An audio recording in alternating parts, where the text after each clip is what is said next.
crowds of people surrounding the Church of St. John the Divine, the Cathedral of St. John the Divine.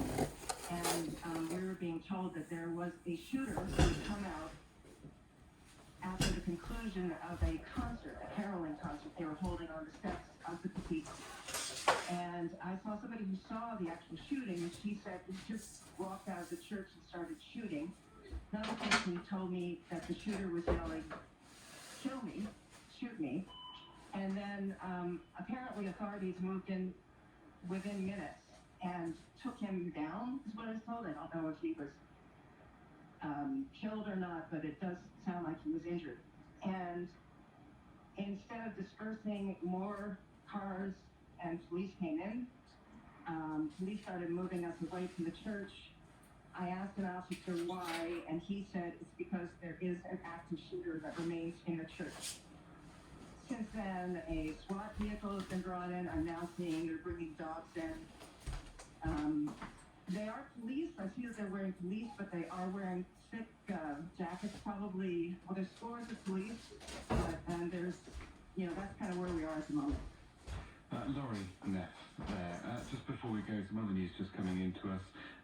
It's just been announced by his agent that John le Carre, the spy writer, his real name David Cornwell, died on Saturday evening. He was 89 years old, as I say, that just coming into us in the past couple of minutes. That's it for this edition of News Hour. From me and the rest of the team, thanks for listening. Until the next time, take care. Bye-bye. Support for WNYC comes from Genesis, a global cloud contact center software provider that connects phone, email, chat, and social. More information and self-guided tour is available at genesys.com. And this is WNYC. All Things Considered is next here on 93.9 FM and AM 820. This week on our live Sunday evening show, The United States of Anxiety, hear how the medical community earned the distrust of Black Americans and what it will mean when the COVID vaccine is available to the public. Host Kai Wright will be joined by Black medical professionals, and they'll take your calls and questions about this next stage of the pandemic. Tune into the United States of Anxiety tonight at 6, right after All Things Considered, here on WNYC. Partly cloudy skies tonight, a low of 39, and a mix of snow and rain for tomorrow, a high of 37. This is WNYC, FM, HD, and AM, New York.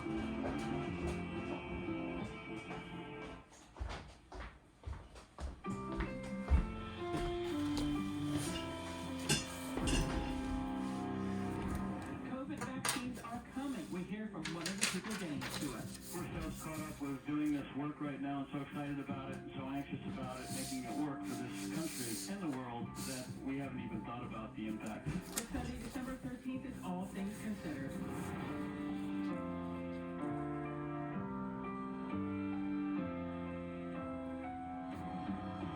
I'm Michelle Martin. We'll also hear how the pandemic is making college admissions even more excruciating. We're down 7% for first-generation college students compared to students who have a parent who went to college. They're even with last year. And your Hanukkah present, a new song from Hamilton star David Diggs. You're welcome. What I really like about how this came out is there's no comment on it at all. These are just kids trying to get a puppy, and they also happen to be Jewish. But first, this news. Live from NPR News, I'm Janine Herbst. A top White House advisor says 100 million people in the U.S. could be vaccinated against the coronavirus by the end of March. NPR's Joel Rose reports the first doses are now being shipped to hospitals around the country. Workers at a Pfizer warehouse in Michigan applaud as the first batches of COVID-19 vaccine are loaded onto trucks. The first people expected to get the shots will be medical workers and nursing home residents. Dr. Moncef Slaoui is the chief advisor to Operation Warp Speed, the U.S. vaccine distribution effort. He told Fox News that the U.S. expects to immunize 100 million people by the first quarter of next year. It is critical that most of the American people decide and accept to take the vaccine. We are very concerned by the hesitancy that we see, the level of hesitancy that we see. A level of hesitancy that Slaoui says is not based on facts. Joel Rose, NPR News. Meanwhile, as coronavirus cases surge around Europe, Germany is announcing tough new lockdown measures because of another rise of infections in that country. NPR's Rob Schmitz has more. Starting Wednesday, all schools and non-essential shops throughout the country will be forced to close until January 10th at the earliest. Chancellor Angela Merkel said she, alongside the heads of Germany's states, have been forced to act after a lighter lockdown since early November failed to curb new infections and deaths in Germany. The new measures also ban the consumption of alcohol in public, as well as the sale of New Year's fireworks. The government said Germany's emergency rooms would no longer have room to treat people with fireworks injuries, a common occurrence on New Year's Eve. As before, Merkel's target is to reduce infections to fewer than 50 people per 100,000 over a week. In downtown Berlin, that number currently exceeds 200. Rob Schmitz, NPR News, Berlin. The UK and the EU agreed to continue post-Brexit trade talks beyond today's self-imposed deadline, but they have to get some agreement before the official deadline at the end of the month. As NPR's Frank Langfitt reports from London, they're hoping to avoid major disruptions. British Prime Minister Boris Johnson and European Commission President Ursula von der Leyen said he was, quote, responsible at this point to go the extra mile. Both sides are still far apart on issues such as European access to UK fishing grounds and the UK's drive for as much access to the EU's massive market of nearly 450 million consumers while retaining as much freedom to make its own rules and regulations. The Society of Motor Manufacturers and Traders, the UK auto trade body, welcomed the extension of talks, saying the UK leaving the EU without a new free trade deal would be nothing less than catastrophic for the automotive sector, its workers and their families, and represent a stunning failure of statecraft. Frank Langfitt, NPR News, London. And you're listening to NPR News. And this is WNYC in New York. Good afternoon. I'm Ian Levinson. And as you've been hearing on BBC and here on WNYC, a man was shot by police after shots rang out at the end of a Christmas choral concert on the steps of St. John the Divine Cathedral in Upper Manhattan. It's unclear if the gunman was killed or if any others were injured. And this happened around just before 4 o'clock at the Cathedral of St. John the Divine, just as the service was concluding. And we'll have more details on this story as it becomes available. A public hospital in Newark will be the first to administer the coronavirus vaccine in New Jersey on Tuesday. The CEO of University Hospital in Newark, Sharif Almahal, says they've got an assembly line plan to vaccinate 600 workers a day. His primary worry, though, is persuading staff who are reluctant to go first. My most important task right now is to make that appeal and say, you not only will have brought us to this point, successfully and heroically, but you will be the ones to get us across the finish line. And he says a survey found that about half of the university hospital staff are willing to get the vaccine first, with varying degrees of concern among the other half. The electors that make up New York's Electoral College are still set to meet in person tomorrow in Albany, and that is despite a surge in COVID-19 cases. Governor Cuomo says the law requires an in-person meeting and that precautions are in place, such as testing, wearing masks, and social distancing. The state's electors are a group of prominent state Democrats that include Cuomo, Bill and Hillary Clinton, and Attorney General Letitia James. President-elect Joe Biden won New York. Congress will meet in a joint session to formally count the electoral votes on January the 6th. And New Jersey sheriffs says 9 people were arrested during a clash with officers yesterday outside the Bergen County Jail. Sheriff Anthony Curitin says protesters spit on and threw bricks at officers during a demonstration in support of detained immigrants at the jail who've been on a hunger strike for just about a month. Demonstrations for the hunger strikers have grown tense in recent days. We are expecting partly cloudy skies for tonight with a low of around 13, and tomorrow a mix of snow and rain is expected with a high of 37 degrees. This is WNYC. Support for NPR comes from Noom, providing an online evaluation and the tools to help people lead healthier lives through behavior change. More information at Noom, Noom.com.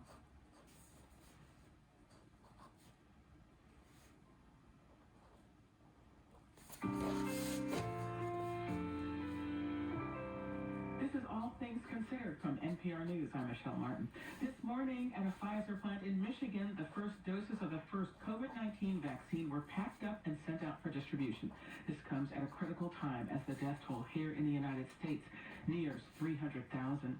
The Food and Drug Administration gave emergency authorization for the Pfizer-BioNTech vaccine on Friday, setting the process in motion. And yesterday, a CDC committee voted to recommend the vaccine for use for people 16 or older.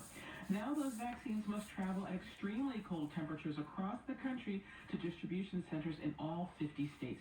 That task is in the hands of FedEx and UPS, and we are joined now by the president of UPS Healthcare, Wes Wheeler. He'll be leading this effort for the company. Mr. Wheeler, thank you so much for being with us during this incredibly busy time. Thank you very much, Michelle. Glad to be here. So start with the process. What exactly happened this morning? Doses of the vaccine were packed up at a Pfizer facility in Michigan, and then what? Well, as you said, the packaging started yesterday, and they needed all night and early into the morning this morning to start packing out the trailers. We had 2 trailers there this morning ready for pack out. They emerged out of the Pfizer facility at about 9 o'clock this morning. We brought them over to a nearby airport. We had an aircraft standing by specifically for this shipment this morning, given it a Sunday. And they flew here and arrived at about 12:10 here in Louisville at our Worldport facility in Kentucky. And we've heard a lot about the fact that these vaccines have to be stored at extremely cold temperatures, around negative 94 degrees Fahrenheit. How are you managing that? Well, this has been in the works for a very long time. You know, Pfizer made a decision a long time ago that because the vaccine is an extremely fragile molecule, that they would keep this stored and moved at minus 94 Fahrenheit. The only way to do that in transit is with dry ice. And so they designed a special package, which we showed the President's vaccine task force this past week, which has 50 pounds of dry ice, has some below, some above, a payload in the middle, with the trays of vaccine vials are inside, very well protected, very well insulated.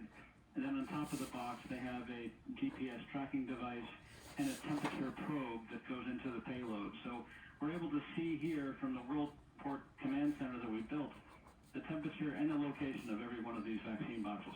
So how long will it take for these shipments to get to distribution centers? They will be at all locations by tomorrow morning, 10:30. Wow. And how do you keep them secure along the way? I understand that you can track their whereabouts, but what about the receiving end, the hospitals? Can they track their specific delivery? Well, yes. I mean, our job starts at Pfizer, ends when we have an approved person with a government ID showing us their ID at the end point. So that's where our job stops. So between that point of time, we have total control of the network. So the trailers that come down or the aircraft that comes down to our Worldport facility is very closely monitored. We have a GPS tracker on those as well. We watch them carefully when they get here. They're inside the confines of our facility, which is the massive headquarters for our UPS airline. And from there, of course, they get shipped on UPS aircraft all across the country, and then into our gateways and hub facilities with the drivers waiting there. And of course, the drivers are also all UPS employees. And how do you keep them secure along the way? I mean, there's been some sort of craziness this season, even with less valuable items, as I'm sure you've heard. We don't need to go into the details, but, you know, video gaming systems and things of that sort. I mean, how do you keep these things secure? Well, we developed a technology early this year called the UPS Premier Silver and Gold. The UPS Premier Gold is a very small label that goes onto each package, and the label has inside it a Bluetooth device and 3 radios. And and every package will have one of these affixed to it. And as soon as these packages arrive in one of our facilities, doesn't matter whether it's this one here or any of our hubs around the country, we can actually see it. And so it gives you an instant read on exactly where it is. And so in terms of security, we have eyes on these packages the whole way through. We can see them anytime, anywhere within 10 feet. So before I let you go, you know, this is a huge and historic task. Do you mind if I ask, has that sunk in? Like, how are you thinking about this, and how are you doing? Well, we work really closely with Operation Warp Speed. You probably know that. We've been part of that team since the very beginning, and they've all become like a family. We work together so much now. We're on calls almost every other hour. I'm on the calls with General Perna himself, and we've become very close during this time. And yesterday, I think it was put very well by General Sharpston that said that sleep is now not an option. I think we're so caught up with doing this work right now and so excited about it and so anxious about it, making it work for this country and the world, that we haven't even thought about the impact to ourselves personally. Well, I hope we get to talk again soon so I can hear how it feels when you finally let it all sink in. Michelle, we're ready. We're ready. We're very confident. We're very, very pleased and proud to be part of this. All the UPSers here working very hard to make this work. Wes Wheeler is the president of UPS Healthcare. Mr. Wheeler, thank you so much for your hard work and the work of your team, and thank you for being with us today. Thanks, Michelle. Getting the first vaccines to distribution sites is just the start of a massive undertaking, trying to get millions of shots into people's arms as quickly as possible. The first batch is limited, and there are not enough doses for everybody who has been designated most in need. So the big question is still, who gets them first? Joining us now to talk about that is NPR health correspondent Allison Aubry. Allison, welcome. Thanks for joining us. Hi there. Good to be here. Now, you've been talking to hospitals that will start getting shipments of the Pfizer vaccine tomorrow. Can you just tell us some of the details? Sure. The leaders of Operation Warp Speed say about 145 healthcare sites will receive a vaccine shipment tomorrow. Another 425 will receive shipment Tuesday. In some areas, these vaccines will go simultaneously to healthcare workers and to residents of long-term care facilities. And as you mentioned, I've spoken to physicians in charge of coordinating distribution at several large hospital systems around the country. They have been planning for this moment. Here is Dr. Mark Newman. He's overseeing the process of the University of Kentucky healthcare system, which has thousands of employees. We have our plan in place and we were ready, and ahead of time we got additional -80 freezers so we can handle up to 100,000 doses. So we expect in the next few days to be able to start vaccinating our employees. And this is what I'm hearing from other large hospital systems as well, Michelle. Now, Newman says about 50% of employees there say they absolutely want the vaccine as soon as possible. About 30% want a little bit more data, but are interested in getting the shot. Well, like I mentioned, there won't be enough doses for everybody in the high priority groups at first. Now, that's healthcare workers and people in nursing homes. So what's the timeline for when those people will get it? Yeah, you're absolutely right. I mean, to begin, supplies are going to be very tight. For instance, at Johns Hopkins University in Baltimore, they have tens of thousands of employees, but will receive in their first shipment tomorrow about 975 doses. I spoke to Dr. Gabe Kellen at Hopkins, who directs the Office of Critical Event Preparedness and Response there. He says, look, in addition to the nurses and the doctors, there are lots of other high priority workers. People that are very essential to keeping the enterprise going. So there are pharmacists and social workers who interact directly with patients. There are people who bring food to patients. People who clean the rooms, respiratory therapists. I mean, the list just goes on. And since there's not enough for everyone to start, they've created tiers, and they are randomizing the process within the tiers, using a lottery system within that tier to determine who goes first. Wow. So very limited doses to begin, but when can we expect to see supplies increase, not just with the Pfizer vaccine, but others too? The head of Operation Warp Speed said today that the U.S. may be able to vaccinate up to 100 million people by the end of the first quarter of 2021, so that's March. And it seems the supply of vaccines will ramp up quickly. Federal officials announced the purchase of about 100 million more doses of the Moderna vaccine. That company has already applied for emergency use authorization, and an advisory committee meeting is set for later this week at the FDA, so it could be approved very quickly. And officials are now saying, Michelle, the U.S. could have enough supply to vaccinate all Americans who want it by mid-year, so perhaps June. Wow. So what's the message until then? Stay vigilant, stick with physical distancing. Is that what public health officials are telling us we have to do?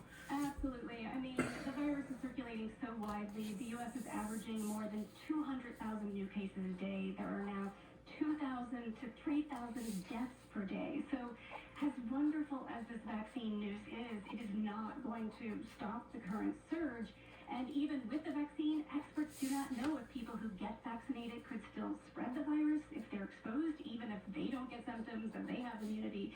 So it's, we're going to continue to hear this message from all public health experts. It's critical for everyone to do their part. Masking, socially distancing, staying home when possible. That was NPR's Allison Aubry. Allison, thank you. Thank you.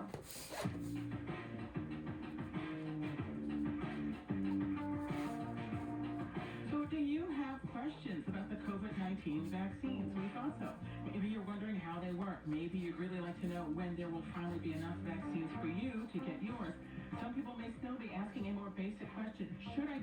or shots, and why. We will consider all of your questions and answer as many as we can right here on this program next Sunday. You can ask us via Twitter. We are at NPRATC, and we hope you can join us next Sunday for a special hour of All Things Considered focused entirely on questions about the coronavirus vaccines.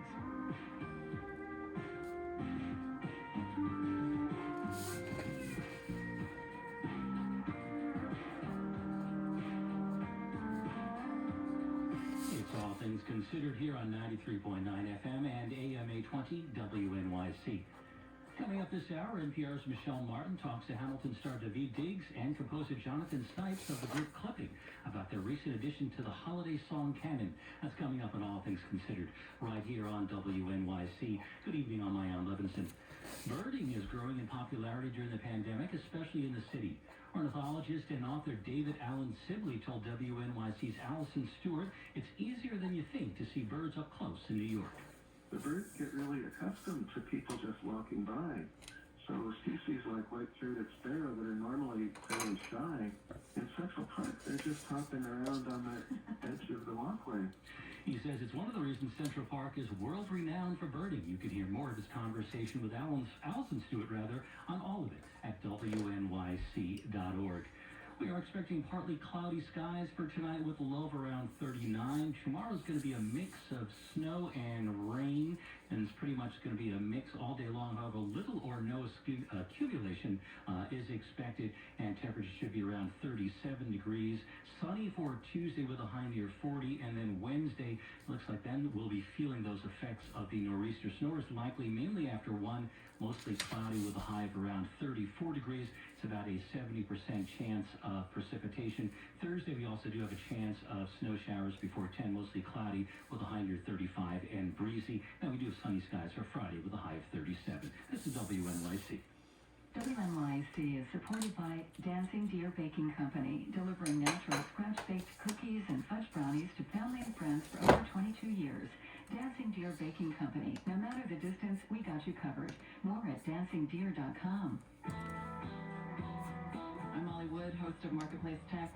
In order to adapt to climate change, we're going to need innovation, including things like microgrids, which give power to communities who might otherwise be cut off. It is a way for us to say, okay, if this can't be solved from the top down, then we will solve it from the bottom up. Hear more on Marketplace Tech's upcoming special, How We Survive. Tomorrow night at 8 on 93.9 FM and AM 820 WNYC.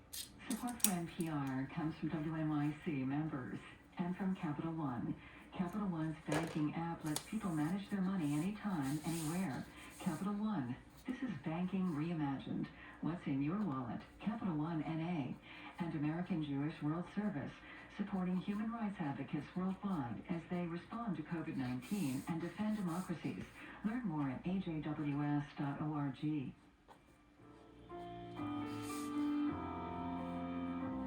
This is All Things Considered from NPR News. I'm Michelle Martin. Tomorrow, a ritual almost as old as the United States itself will play out across the country. The electors who together form the Electoral College will meet in each state and the District of Columbia to officially cast their votes for president and vice president. Electors are expected to vote in accordance with the way the people of their respective states voted in the presidential election and reflect President-elect Joe Biden's win in November. In most years, most Americans don't take note of this ritual, but this has been no ordinary year. President Trump continues to make baseless claims of election fraud, and more than 100 Republican lawmakers who are themselves elected by the people have supported efforts to overturn election results. So we thought it would be important to take note of the Electoral College and how it works and why this moment is so significant. For this, we've called Ned Foley. He is the Ebersol Chair in Constitutional Law at The Ohio State University and Director of the Election Law Program there. Professor Foley, welcome. Thank you so much for joining us. Well, good to be with you. Thank you. So the election results in each state have been officially certified, and they say that Joe Biden won the election by 306 electoral votes to Donald Trump's 232. So what do you expect to happen tomorrow when the Electoral College meets? Will that result be reflected by the electors? Yes, I think so. I think tomorrow's meeting will confirm what we've known now for a while.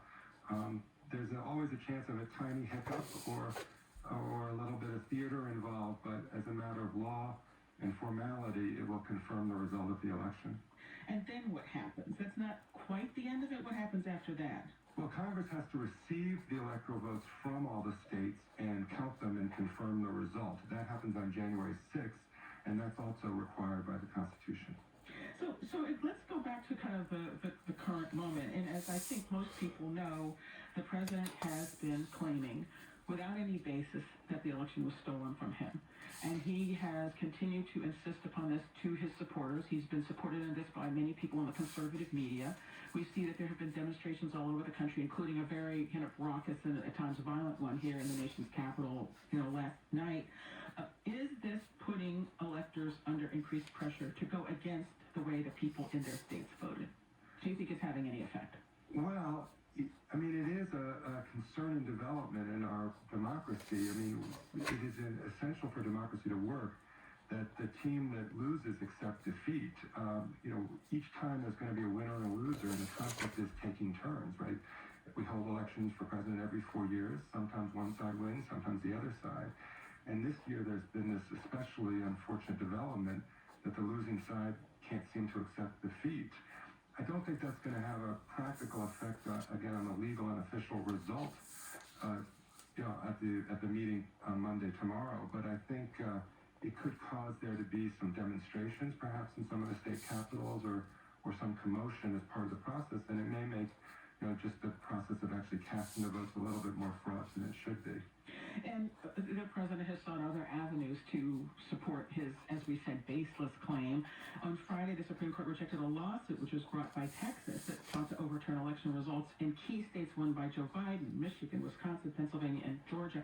But the effort had the support of 17 Republican state attorneys general and more than 100 Republican lawmakers on Capitol Hill. And it's just been really interesting to see. I think it's no longer a surprise that there's a lot of division in our society at the moment. But it's almost as if this is being discussed in two completely different universes. A lot of people in the mainstream media and in opinion journals are talking about this whole thing as being shocking, outrageous, shameful, that they would support such a thing. In other spheres, it's just been discussed as kind of, the president has a right to sort of pursue all his sort of legal avenues. What's your take on this? And are you talking about this with others of your colleagues in the constitutional law realm? What is your take on this? The fact that this happened and the fact that they're continuing to pursue this in this way? So I guess I'd like to make a short-term point and then maybe a longer-term point. The short-term is tomorrow is a pivotal moment. Again, it may be a formality, but it's an important one. Because the Constitution does give the Electoral College, the power to be officially the body that does the election, maybe that's a transitional moment where we can finally say it's over, this election, and accept it. Both parties, all sides, and say, we have a result and let's respect the results. If that's what happens tomorrow, it will have been a bumpy roller coaster ride to get there, but it won't have derailed, and we can say we're done and move on. Longer term, I think some soul searching has to be done to say, well, why was it so hard to accept the result of an election? What was surprising to me and to my other colleagues, because we do talk about this, is this was not like Florida 2000, where there was a really close result that was genuinely contestable. This was an effort to manufacture a contest when the evidence didn't support it. What's been so striking about President Trump's claim and the fact that they've gotten support from others is that they are baseless. It's conspiracy theory. It's not rooted in reality. And that's what's particularly shocking and distressing. But I guess I'm wondering, how do you get to a point where you have a group of Americans from one state who want to invalidate the votes of millions of fellow citizens from other states because they don't agree with them? And the question then becomes, how do we go forward? Do you have some thoughts about that? Yeah, I wish I had an easy answer. I don't, and I think it's partly because I do think we're at a moment in American history that is different from before, at least from my research and scholarship and studying it. I think we're seeing a combination of two things that each has existed in the past.